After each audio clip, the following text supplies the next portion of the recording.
الهلال إسلامي تيفي. وعلى آل محمد كما صليت على إبراهيم وعلى آل إبراهيم إنك حميد مجيد. اللهم بارك على محمد وعلى آل محمد كما باركت على إبراهيم وعلى آل إبراهيم إنك حميد مجيد. হাজার ব্যথা বেদনার পরে ফিরে আসনি তুমি আপন ঘরে, দিনের আলো তুমি ছড়িয়ে দিতে চলে গেলে মদিনায় মক্কা ছেড়ে। হে রাসূল তোমাকে ভুলি আমি কেমন করে, হে রাসূল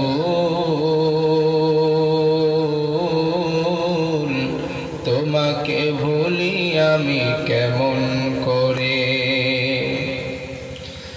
খেয়ে না খেয়ে দিন প্রচারের কাজে নিজেকে দিয়েছ বিলিয়ে,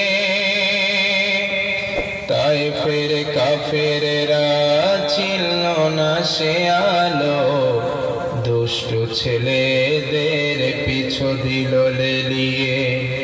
খেয়ে না খেয়ে দিন প্রচারের কাজে নিজেকে দিয়েছ বিলিয়ে, তায়েফের কাফেরেরা চিনল না সে আলো, দুষ্ট ছেলেদের পিছু দিল লেলিয়ে।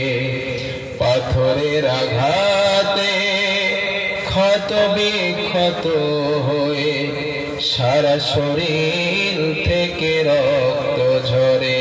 হে রাসূল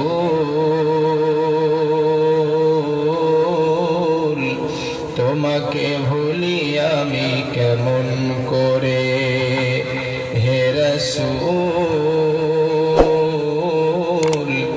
তোমাকে ভুলি আমি কেমন করে। আলহামদুলিল্লাহ, আজকের এই জলসার সম্মানিত নির্ধারিত শিক্ষিত সভাপতি সাহেব, উপস্থিত হযরত উলামায়ে কেরাম, স্টেজে উপবিষ্ট সম্মানিত অতিথিবৃন্দ, সম্মুখে উপবিষ্ট আল্লাহ প্রেমিক, রসুল প্রেমিক, দিনদার, পরহেজগার, মুত্তাকি আমার আব্বা জানেরা, এর সঙ্গে হযরতে আবু বকর, হযরতে ওমর, হযরতে উসমান রিদওয়ানুল্লাহি আলাইহিম আজমাইন, ওনাদের উত্তরসূরি আমার যুবক বন্ধু, পর্দার আড়ালে অবস্থিতা ধর্মিকা, পর্দানেশীন মা এবং বোনেরা, আমরা সন্ধ্যা থেকে এত সময় পর্যন্ত বিভিন্ন ওলামায়ে কেরামের মুখ থেকে আমরা নসিহত শুনছিলাম, বক্তব্য শুনছিলাম, নাকি বলেন? আপনারা আমার কথা বুঝতে পারছেন তো ভাই? দেখেন, আপনাদের মাতৃভাষা হচ্ছে সিলেটি আর আমার মাতৃভাষা হচ্ছে বাংলা। এখন আপনারা যদি আমাকে বলেন হুজুর আপনাকে আমাদের মাতৃভাষায় বক্তব্য দিতে হবে, আমি একটা লফজ, একটা শব্দ বার করতে পারবো না, কারণ আমি আপনাদের সিলেটি ভাষা বলতে সক্ষম নয় ভাইয়া, আমি ওটা বলতে পারি না। এখন আমি যেহেতু কলকাতার মানুষ, আমি বাংলা ভাষায় বক্তব্য দেব, আপনারা বুঝতে পারবেন তো ইনশাআল্লাহ? আর যদি নাই বুঝবেন তাহলে আমাকে আনছেন কেন? ঠিক না গো? যেহেতু আমি এসেছি, আপনারা আমাকে দাওয়াত করেছেন, ইনভাইট করেছেন, সেহেতু কিছু কথা আপনাদের সামনে উপস্থাপন করি। শোনেন নাকি বলেন? শোনেন, ফায়দা হবে।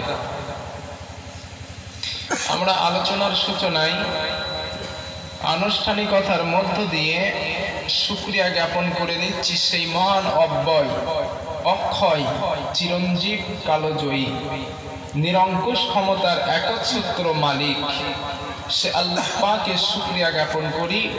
সকলে মন খুলে, অন্তর খুলে, অন্তরের অন্তরস্থল থেকে সকল প্রকার জড়তা, দুর্বলতা, সংকীর্ণতা, আবিলতা, হীনমন্যতাকে ঝেড়ে ফেলে বীর বিক্রম সিংহ গর্জনে আকাশ বাতাস মুখরিত করে, নিষ্কে উজাড় করে বলিষ্ঠ কণ্ঠে এক সঙ্গে আমরা পড়ছি আলহামদুলিল্লাহ। আর একটা বার বলছি আলহামদুলিল্লাহ। রব্বানা লাকাল হামদ, রব্বানা লাকাল হামদ। আমাদের নবীর প্রতি জানাচ্ছি দরুদ ও সালাম। সকলে পড়ছি সাল্লাল্লাহু আলাইহি ওয়াসাল্লাম, সাল্লাল্লাহু আলাইহি ওয়াসাল্লাম। সম্মানিত আমার ভাইরা, আজকে আমরা এখানে যারা বসে আছি, কথা শুনছি, সকলে তো মুসলমান নাকি? না হিন্দু ভাইও আছে এক দুটো? হিন্দু ভাই নেই, সব মুসলমান। তাহলে আমার কথা বলতে আর ভয় কি? তবে হ্যাঁ, অযৌক্তিক কোনো কথা আমি বলবো না, যে কথা বললে সাম্প্রদায়িক সমস্যা হতে পারে, এমন কথা বলার জন্য আমি আসিনি। আমি হিসাব মতো এখানে এসেছি। এখন মাইকটা আপনারা আমার কাছে দিয়েছেন, আমি হচ্ছি আপনাদের স্যার, শুনতেছেন? এখন আমি স্যার এমন একটা কথা বলে চলে গেলাম, সকালবেলা আপনাদের উপরে আসবে আক্রমণ, আপনাদের উপরে হবে অ্যাটাক। এটা কি আলেমের পরিচয়? কথার ভিতরে মাধুর্য সম্পূর্ণ থাকা দরকার, আছে না নাই? আছে। আমি কোরআন এবং সুন্নাহকে সামনে রেখে, বর্তমান প্রেক্ষাপট নিয়ে কোরআন এবং সুন্নাহকে সামনে রেখে কিছু কথা বলবো। ওমা তাওফীকি ইল্লা বিল্লাহ, আলাইহি তাওয়াক্কালতু ওয়া ইলাইহি উনীব। রব্বি শরহ লি সাদরি ওয়া ইয়াসসির লি আমরি ওয়াহলুল উকদাতাম মিন লিসানি ইয়াফকাহু কওলি। রব্বি জিদনি ইলমা, রব্বি জিদনি ইলমা। আমার ভাইরা, বক্তব্য শুরুতে আর একটা ওয়াদা আপনাদের কাছ থেকে করাই। আখিরি দোয়া নিয়ে যাবেন কে কে? একটু হাত তোলেন তো, হাত তোলেন কি দেখেন তো। আলহামদুলিল্লাহ, হাত নামান। আপনারা আখিরি দোয়া নিয়ে যাবেন, এজন্যই তো হাত তুলেছেন নাকি? এখন আপনারা আমার সঙ্গে ওয়াদা করেছেন, হুজুর আপনি আখিরি দোয়া করবেন, তারপরে যাব। এখন যদি আখিরি দোয়ার আগে চলে যান, ওয়াদা ভঙ্গ করা কার লক্ষণ? মুনাফিকের। আর মুনাফিকের ঠিকানা কোথায়? জাহান্নাম। ইন্নাল মুনাফিকিনা ফিদ দারকিল আসফালি মিনান নার। মুনাফিকের ঠিকানা কাফেরের থেকেও নিচেই, জাহান্নামে। শুনতেছেন? এখন যদি আখিরি দোয়া নিয়ে না যান, অবস্থা কি হবে? আমি কিন্তু বলি নাই। তবে হ্যাঁ, যদি অতিরিক্ত প্রয়োজন কারোর হয়, প্রচন্ড পেশাবের হয়, পায়খানার প্রয়োজন হয়, সে উঠতে পারে। তবে একটু পেশাব লাগলে চেপে চুপে বসে থাকাই মনে হয় ভালো হবে। আল্লাহর রহমতে একটু পেশাব টেশাব বাদ দেন, আমি যে কথাগুলো বলি একটু শোনেন। আবার এমন কথা বলে আমি মরি। এক হুজুর সাহেব বক্তব্য দিচ্ছেন মাহফিলে। বক্তব্য দিয়ে প্রথম উঠে শ্রোতাদেরকে বলছে, আমার শ্রোতারা, আমি যতক্ষণ বক্তব্য দেব একটা মানুষ উঠতে পারবে না, হাত তোলো। সবাই হাত তুলছে। এখন হুজুর খুব কায়দা করে বলে নিয়েছে। বলে নেওয়ার পরে প্যান্ডেলের সাইডে বসেছিল এক বৃদ্ধা লোক, এক বুড়ো। এখন পৌষ মাসের ঠান্ডার সময়, বুড়ো তো লেগেছে পেশাব, বুড়ো উঠতে পারে না, কি করবে? হুজুর তো ওয়াদা করেছে এখন পাশে ছিল এক বুট জুতো নিয়ে রুমের ভিতর দিয়ে কাজ সারছে। এখন পাশে ছিল এক যুবক বসে, এখন যুবক দেখলো পানি না বৃষ্টি না, এই পানি আসলো কোত্থেকে? এখন চতুর্দিকে তাকিয়ে দেখে বুট জুতোর ভিতরে পানি। এখন চিন্তা করে আর বলে, আল্লাহ এই কাম করছে কেটা? চাচার জিজ্ঞেস করে, চাচা তুমি কি কাজ করছো? চাচা বলে, বেটা হুজুর যে পেছে ফেলাইছে, না পেরে কি আর করি? তা ভাই আমি আপনাদের ও পেছে ফেলাবো না, প্রচন্ড অসুবিধা হলে আপনারা উঠতে পারেন। আমি কিন্তু আপনাদের হাসির খোরাক দিইনি, বোঝার জন্য বলেছি। তো আমার ভাইরা, আমরা এখানে যারা বসে আছি আমরা সকলে মুসলমান, ঠিক কিনা? আজকের বিশ্বের দিকে যদি আপনি তাকান, মুসলমান যেখানে মার খায় সেখানে জবাব দিতে হবে। মুসলমান যেখানে কচু কাটা সেখানে, ঠিক কিনা? মুসলমান যেখানে নির্যাতিত সেখানে। এখন এই নির্যাতনের আবাসস্থল, নির্যাতন থেকে মুক্তির উপায়, নির্যাতন থেকে একটা শান্তির মাধ্যম থাকা দরকার, আছে না নাই? জোরে বলুন। আছে। এখন এই শান্তির মাধ্যমটা আমরা পাবো কোথায় গেলে? এই কথা বলতে পারেন কে? সকলে বলেন না কেন? এখন যদি বলা হয় পার্টির স্লোগান দেন, তো পার্টির স্লোগান দিতে দিতে গলার কণ্ঠ ফেটে যাবে। আর আল্লাহর নাম বলতে গেলে দুবার বলা লাগে। আবার আমরা দাবি করি আমরা মুসলমান। আল্লাহর নাম একটু জোরে বলা যাবে তো ভাই? ইনশাআল্লাহ। আলহামদুলিল্লাহ। পৃথিবীর মুসলমানের ক্রান্তিকালে আত্মশুদ্ধি, আত্ম অনুসন্ধান, আত্মজিজ্ঞাসা সব কিছুকে মাথায় রেখে আমাদেরকে নূতন করে যেটা ভাবতে হবে, মুসলিম কমিউনিটিকে যেটা ভাবতে হবে, মুসলিম সমাজকে যেটা ভাবতে হবে, সেটি হলো go back to the universal God and the universal prophet. সুবহানাল্লাহ। এই পৃথিবীতে দ্বিতীয় শতকে শ্রেষ্ঠ দার্শনিক ছিলেন বার্ট্রান্ড রাসেল।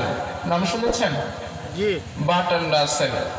বিলাতের হাউস অফ কমন্সের পক্ষ থেকে তাকে জিজ্ঞাসা করা হয়েছিল, আজকের পৃথিবীতে কোথাও শান্তি নেই, মানুষে মানুষে, রাজায় রাজায়, গোত্রে গোত্রে, ব্যক্তি ব্যক্তিতে যে হিংসা চলছে, জিঘিংসা চলছে, যুদ্ধ বিগ্রহ চলছে, মারামারি, রাহাজানি, রক্তপাত হচ্ছে গোটা পৃথিবী জুড়ে।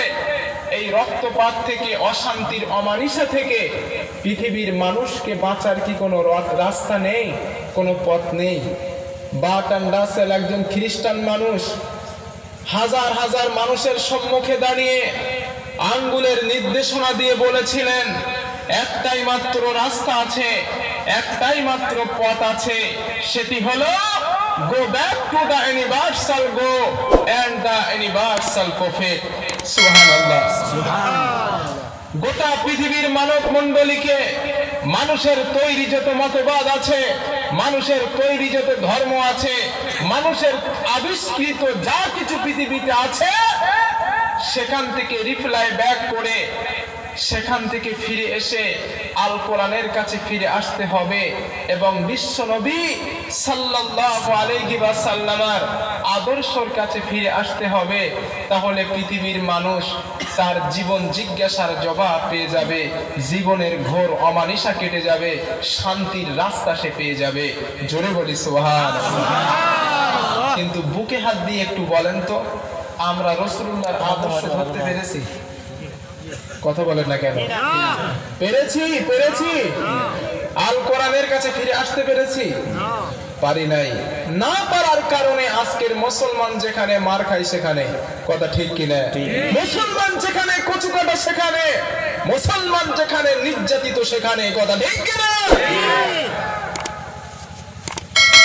লাকাদ কানা লাকুম ফি রাসূলিল্লাহি উসওয়াতুন হাসানাহ। আল্লাহ পাকের কালজয়ী চিরন্তন ঘোষণা, নিশ্চয়ই আমি আল্লাহ তোমাদের কাছে প্রেরণ করেছি, পাঠিয়েছি আমার সেই শ্রেষ্ঠ রাসূল, তার উসওয়াতুন হাসানা, তার উত্তম আদর্শ, উত্তম আখলাক। সুবহানাল্লাহ। ইন্নাকা লাআলা খুলুকিন আযীম। ওগো বন্ধু আমার, আমি আপনাকে পৃথিবীর সেরা সুন্দর করি নয়, ব্যক্তি, চরিত্র, মন, মনন, মানসিকতা, খুদি, আত্মমর্যাদা, একজন ব্যক্তি, একজন সরকার, as a religious teacher, as a founder, as a commander, as a law giver, as a law maker, Muhammad is the superman of the world. আল্লাহু আকবার। Muhammad is the superman. এখানে ওলামা সমাজ অনেক আছেন, হুজুরেরা, হুজুর ভাইরা গ্রামারটা খুব ভালো বোঝে। প্রেজেন্ট কন্টিনিউয়াস টেন্স, চলমান বর্তমান, ঘটমান বর্তমান। এখানে যদি বলতেন মুহাম্মদ ওয়াজ দ্য সুপারম্যান, অর্থ দিত মুহাম্মদ সাল্লাল্লাহু আলাইহি ওয়াসাল্লাম তার জামানায় সুপারম্যান ছিলেন, বর্তমানে আর নেই। কিন্তু এখানে বলেছেন মুহাম্মদ ইজ দ্য সুপারম্যান, অর্থ দিচ্ছে মুহাম্মদ সাল্লাল্লাহু আলাইহি ওয়াসাল্লাম তার জামানায় সুপারম্যান ছিলেন, বর্তমানে আছেন, ভবিষ্যতে থাকবে। সুবহানাল্লাহ। সেই নবী হচ্ছে আমাদের জন্য মডেল, ঠিক কি না? এজন্য আল্লাহ পাকের কোরআন যখন হাতে নেবেন, মহান আল্লাহ পাকের বক্তব্য, কুল ইন কুনতুম তুহিব্বুনাল্লাহ ফাত্তাবিউনি ইউহিব্বুকুমুল্লাহ ওয়া ইয়াগফির লাকুম যুনুবাকুম আল্লাহু গফুরুর রহিম। চিৎকার করে বলুন আল্লাহু আকবার। আল্লাহ রাব্বুল আলামিন বলেন, say it you love Allah, then from me Allah will love you and forgive your faults. ও নবী বলে দিন, say it you love Allah, পৃথিবীর মানুষ যদি আমি আল্লাহকে ভালোবাসতে চাই, আমি আল্লাহর নৈকট্য হাসিল করতে চাই, আমি আল্লাহর সন্নিকট আসতে চাই, নবী বলে দিন, then from me fattabi'uni, সে যেন আপনাকে অনুসরণ করে। সুবহানাল্লাহ। কারণ বিশ্বনবীর অনুসরণের মাধ্যমে রয়েছে আমাদের জন্য সফলতা। ঠিক বললাম না ভুল বললাম?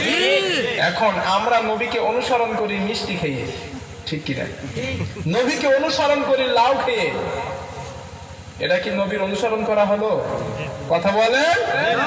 আপনারা যখন এখানে ওলামা আছেন, ইত্তিবা, ফাত্তাবিউনি, ইত্তিবা এর শব্দের তাফসীর আপনারা দেখবেন, ডিকশনারি গুলো দেখবেন। ইত্তিবা শব্দের ব্যাখ্যা এইভাবে করা হয়েছে, আমি কলকাতার মানুষ, আপনাদের এই জায়গাটা আমি চিনি না, আমি আপনাদের এখানকার অনেক মানুষ আছেন, এর ভিতরে একজনকে বলছি, ভাই আমি আপনাদের মাহফিলের জায়গা চিনি না, আপনি আমাকে একটু চিনিয়ে দেন। আপনি আমাকে বললেন, হুজুর সো ফলো মি, আপনি আমাকে ফলো করুন। আমি আপনাকে ফলো করছি। কেমন করে? আপনি যেমন করে ধাপ ফেলছেন, আপনার ধাপের ডিস্টেন্স কতটা, আপনি কেমন করে হাত নড়াচ্ছেন, কেমন করে মাজা দোলাচ্ছেন, কেমন করে মাথা নাড়াচ্ছেন, সবগুলি দেখে দেখে আপনার রকম, আপনার মতোই আমি চলছি। এই দেখে দেখে চলার নাম হচ্ছে ইত্তিবা। কথা শুনতেছেন? আল্লাহর রাসূল সাল্লাল্লাহু আলাইহি ওয়াসাল্লাম রান্নাঘর থেকে পার্লামেন্ট পর্যন্ত ওঠায় বসায়, শয়নে জাগরণে, চিন্তা চেতনায়, সমস্ত ক্ষেত্রে আল্লাহর রাসূলকে যদি আপনি ফলো করতে পারেন, তাহলে ফাত্তাবিউনি, ইত্তিবার অনুসরণ আপনি করলেন। এত সহজ। এই জন্য আল্লাহ শুনিয়ে দিলেন, বান্দা শোনো, আমার রাসূলকে যদি অনুসরণ করতে পারো, আমার রাসূলকে যদি তুমি মেনে নিতে পারো, আমি মহান আল্লাহ পাকের ঘোষণা এবার শুনে নাও, ইউহিব্বুকুমুল্লাহ, আমি আল্লাহ পাক আমার ওই বান্দাটাকে ভালোবাসবো। সুবহানাল্লাহ। আবার ভাইরা, হাদিস শরীফের ভিতরে এসেছে, আল্লাহ পাকের নবী বলেন, আল্লাহ পাকের কোন বান্দা আমি রাসূলুল্লাহ আমার কোন সুন্নাতকে যখন সে ফলো করে, অনুসরণ করে, আল্লাহ পাক জিবরাইলকে ডেকে বলেন, ও জিবরিল, আমার ওই বান্দাটা আমার হাবিবের সুন্নাতকে ভালোবেসেছে, আবার হাবিবের সুন্নাতকে আঁকড়ে ধরেছে। জিবরিল, আমি রব্বুল আলামিন, আমি আমার ওই বান্দাটাকে ভালোবাসি, সুতরাং জিবরিল তুমি আমার ওই বান্দাটাকে ভালোবাসো। জিবরাইল আলাইহিস সালাম আল্লাহর বান্দাটাকে ভালোবাসেন। হযরত জিবরিল আসমানের সমস্ত ফেরেশতাদেরকে বলে, না ফেরেশতারা, মহান আল্লাহ পাক ওই বান্দাটাকে ভালোবেসেছেন, আমি জিবরিলও ভালোবাসি, সুতরাং তোমরাও ভালোবাসো।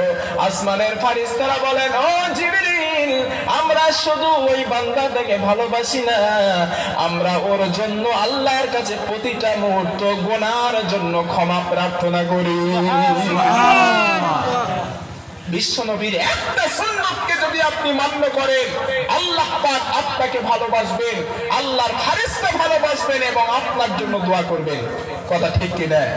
আরো জোরে বলুন, ঠিক কি না?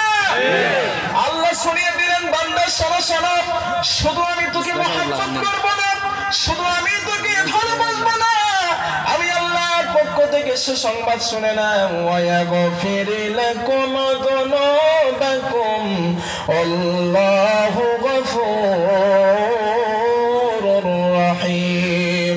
আমি আমার বান্দার জীবনের সমস্ত গুনাহগুলি মাফ করে দেব। সুবহানাল্লাহ। এখন আল্লাহ যদি গুনাহ মাফ করে দেন, ঠিকানা জাহান্নাম না জান্নাত? কথা বলেন। তাহলে 1 নম্বরে রাসূলকে ফলো করলে আল্লাহ ভালোবাসবেন, 2 নম্বরে আপনার গুনাহ মাফ। আপনাকে আল্লাহ ভালোবাসেন মানে জান্নাতের মালিক কে? আল্লাহ। সরি বলেন না কেন? আরো জোরে বলুন। জান্নাতের মালিক কে? আল্লাহ। আল্লাহ আপনাকে ভালোবাসলো। এখন আপনি একটা মেয়েকে ভালোবাসেন, অথবা একটা মেয়ে আপনাকে ভালোবাসে, আপনার গার্লফ্রেন্ড, সে কি কখনো চাইবে যে আমার বয়ফ্রেন্ড মার খাক, আমার বয়ফ্রেন্ড ক্ষতিগ্রস্ত হোক? চাইবে? কখনো নয়। শুধু তাই না, আমাদের সমাজে দেখা যায় বয়ফ্রেন্ড গার্লফ্রেন্ডের জন্য গলায় দড়ি দেয়, বিষ খায়, নাকি বলে? দেয় না গো? আমাদের কলকাতায় তো প্রায় দেয়, আপনাদের দিকে দেয় কিনা জানি না। তাহলে পৃথিবীর সিম্পল ভালোবাসায় যদি একটা মানুষ আর একটা মানুষের জন্য জাহান দেয়, তাহলে যে আল্লাহ তার বান্দাকে ভালোবাসেন, তার জান্নাত কি আর কেউ আটকাতে পারবে? পারবে না। তাহলে বিশ্ব নবীর অনুসরণ করা দরকার আছে না নাই? কিন্তু দুঃখের সঙ্গে আমার কথাটা আজকের বলতে হচ্ছে, আজকের মাহফিলে আমি যা দেখতে পাচ্ছি, অধিকাংশ যুবক ভাই আমার প্রতি রাগ পাবেন না। আমার বয়স এই 26 ইয়ার্স রানিং, 26 বছর চলছে আমার বয়স। আমিও আপনাদের মতো টকবকে একটা যুবক, আমার কথায় রাগ পাবেন না। আমি সমাজের ভিতরে এই কাজগুলো দেখতে পাচ্ছি, তারা রসুলকে অনুসরণ না করে, ফলো না করে, আমার যুবক ভাইরা ফলো করতেছে আর্জেন্টিনা, মেসি, আবার এই ক্রিকেটের প্লেয়ার যে কি বলে বিরাট কোহলি, ওর ফলো করতেছে, ঠিক না গো? আমি একটা যুবককে দেখেছি, আমি প্রায় তো যুবককে দেখি, একটা যুবককে জিজ্ঞেস করেছি, 2 সাইডে চুলগুলো ছোট ছোট কাটা আর মাঝখানে বড় বড় আছে না গো? আবার ওই চুলের ভিতরে বিভিন্ন কালার দেয়, লাল কালার, নীল কালার, বেগুনি কালার দেয় না? শয়তান চিন্তা করবে এ মিয়া এ ছাট পেল কোনে, ঠিক না? শয়তান এত নিচেই নামে নাই, আমার যুবক বন্ধু যত নিচেই নামছে। আপনাদের আসামে এই জিনিসটা একটু কম দেখছি। আমাদের কলকাতায় টাকা আছে তো মানুষের, সুযোগ পাইলে শুধু ওই ছাড় দেয়। তা আমি তাহলে জিজ্ঞেস করতেছি, ভাই তুই মুসলমানের সন্তান, তোর 2 সাইডে চুল নেই আর মাঝখানে বড় ঝাপড়ি, কারণটা কি? সে তখন বলে আই এম আর্জেন্টিনা। শয়তানের কথা শুনছেন? I am Argentina. আমি তাহলে জিজ্ঞেস করলাম, ভাই তুই আই এম আর্জেন্টিনা বললি কেন? তুই আর্জেন্টিনা কেন? তো বলে আর্জেন্টিনা যে খেলার দল আছে, ওদের দলে যে প্লেয়ার আছে, ওই প্লেয়ারের আমি খুব ভক্ত, ওইগুলো দেখে দেখে আমি আমার চুলটা কেটেছি। আমি তাহলে বললাম, তুই যে ওদের ফলো করতেছিস, তোর আব্বার নাম আব্দুর রহমান, তোর মায়ের নাম ফতেমা, আর তার কলেজের টুকরো সন্তান তুই ফলো করতেছিস আর্জেন্টিনা। কিন্তু আল্লাহ পাকের রাসূল বলেন, মান তাসাব্বাহা বিকওমিন ফাহুয়া মিনহুম। এই পৃথিবীতে যার সঙ্গে যার অনুসরণ থাকবে, যে মানুষ যাকে ফলো করবে, যে মানুষ যে কওমকে ফলো করবে, কিয়ামতের দিন হাসর হবে তার সাথে। সুবহানাল্লাহ। কথা বলে না কেন? আপনার সম্পর্ক যদি একটা বেনামাজির থাকে সাথে, আপনার হাসর হবে বেনামাজির সাথে। আপনার সম্পর্ক যদি থাকে একটা তাশকরের সাথে, আপনার হাসর হবে তাশকরের সাথে। আপনার সম্পর্ক যদি থাকে একজন মদখোরের সাথে, কিয়ামতের দিন হাসর হবে মদখোরের সাথে। আপনার সম্পর্ক যদি মদিনাওয়ালা নবীর সাথে থাকে, আপনার হাসর হবে মদিনাওয়ালা নবীর সাথে। কথা ঠিক কি না? কিন্তু আমার যুবকেরা ফলো করছে আর্জেন্টিনার। এখন আপনারা বলেন আর্জেন্টিনার নাস্তিক মুসলমান না খ্রিস্টান? খ্রিস্টান। আমরা কেন ধ্বংস হচ্ছি কোরআন থেকে আপনাদেরকে বলছি, বোঝাচ্ছি আমি কেন ধ্বংস হচ্ছি। দেখেন, আর্জেন্টিনা মুসলমান না খ্রিস্টান? খ্রিস্টান। কেন? তারা আল্লাহর সঙ্গে শিরিক করেছে, ঠিক কিনা? আল্লাহর কোরআন যখন হাতে নেবেন, মহান আল্লাহ পাকের বক্তব্য, ওয়াকালাতিল ইয়াহুদু উযাইরুন ইবনুল্লাহি ওয়া কালাতিন নাসারাল মাসীহ ইবনুল্লাহ। আল্লাহ রাব্বুল আলামিন বলেন, আমি আমার পয়গম্বর হযরত উযাইর আলাইহিস সালামকে তার কওমের জন্য, তার জাতির জন্য নবী করে পাঠালাম, রাসূল করে পাঠালাম, কিন্তু উযাইর নবীকে তার কওমের মানুষেরা আল্লাহর পুত্র বানিয়ে দিয়েছে। নাউজুবিল্লাহ। আর জোরে বলেন নাউজুবিল্লাহ। আমি আমার পয়গম্বর হযরত ঈসা তার কওমের জন্য, জাতির জন্য নবী করে পাঠালাম, রাসূল করে পাঠালাম, কিন্তু ঈসা নবীকে তারা আল্লাহর পুত্র বানিয়ে দিয়েছে, আল্লাহর ছেলে বানিয়েছে। কিন্তু পয়গম্বর ঈসা আলাইহিস সালাতু ওয়াস সালাম বলেন, দুনিয়ার মানুষ শুনে নাও, আমি ঈসা আল্লাহর ছেলে নয়, আমি আল্লাহর বেটা নয়, আমি ঈসা আমার পরিচয় শোনো, ইন্নী আবদুল্লাহ আতানিয়াল কিতাব ওয়া জাআলানি নবিয়্যা। ও আমার কওমের মানুষেরা শোনো শোনো, আমি পয়গম্বর ঈসা আল্লাহর বান্দা, আমি ঈসা আল্লাহর গোলাম, আমার উপরে কিতাব দেওয়া হয়েছে, আমি আল্লাহর নবী হয়ে এসেছি, সুতরাং তোমরা আমাকে আল্লাহর পুত্র বানিও না। কারণ মহান আল্লাহ হলেন সেই রব, মহান আল্লাহ হলেন এমন আল্লাহ, ওয়ালাম ইয়াত্তাখিয ওয়ালাদা, আল্লাহর কোনো ছেলে নাই, আল্লাহর কোনো মেয়ে নাই, আল্লাহ পাকের কোনো শিরিক নাই। কথা ঠিক কিনা? আল্লাহর কোরআন যখন হাতে নেবেন, 30 নম্বর পারা যখন আপনি স্টাডি করবেন, মহান আল্লাহ পাকের বক্তব্য, কুল হুয়াল্লাহু আহাদ আল্লাহুস সামাদ। সকলে আমার সঙ্গে পড়েন, কুল হুয়াল্লাহু আহাদ লিল্লাহুস সামাদ লাম ইয়ালিদ ওয়া লাম ইউলাদ ওয়া লাম ইয়াকুল লাহু কুফুয়ান আহাদ। আল্লাহ পাক বলেন, নবী আপনি বলুন, আল্লাহ হলেন এক, আল্লাহ হলেন অদ্বিতীয়, আল্লাহ পাক কাউকে জন্ম দেয় নাই, আল্লাহ কেউ জন্ম দেয়নি, আসমান আর জমিনে আল্লাহ পাকের সমকক্ষ কেউ নাই। কথা ঠিক কিনা? কিন্তু ওই বেটা আর্জেন্টিনা, ওই মেসি, ওই বিরাট কোহলি আল্লাহর সঙ্গে শিরিক করেছে। কথা ঠিক কিনা? জোরে বলেন।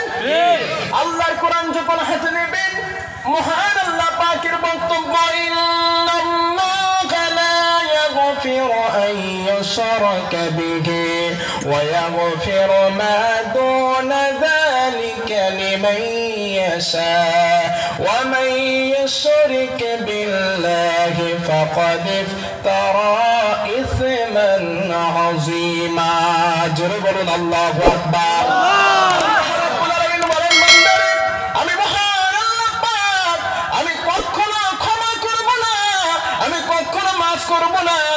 আমার সঙ্গে যারা শিরিক করলো, আমার সঙ্গে যারা অংশীদার করলো, শিরিকের গুনাহটা আমি আল্লাহ পাক কখনো ক্ষমা করব না। নাউজুবিল্লাহ। এখন শিরিকের গুনাহ যদি ক্ষমা না হয়, ঠিকানা কোথায়? জাহান্নাম। কথা বলেন। আল্লাহর কোরআন যখন হাতে নেবেন, মহান আল্লাহ পাকের বক্তব্য, ইন্নাহু মান ইউশরিক বিল্লাহি ফাকাদ হারামাল্লাহু আলাইহিল জান্নাহ ওয়া মাওয়াহুন নার। আল্লাহ পাক বলেন, বান্দা শোনো শোনো, আমার সঙ্গে যারা শিরিক করলো, আমার সঙ্গে যারা অংশীদার করলো, আমি আল্লাহ পাক তাদেরকে তো জান্নাতে দেব না, তাদের জন্য জান্নাতটা হারাম হয়ে গেল এবং তাদের ঠিকানা হয়ে যাবে জাহান্নাম। কথা ঠিক কিনা? এখন আপনি যে আর্জেন্টিনাকে ফলো করেছেন, ওই আর্জেন্টিনা জান্নাতি না জাহান্নামী? কথা বলেন।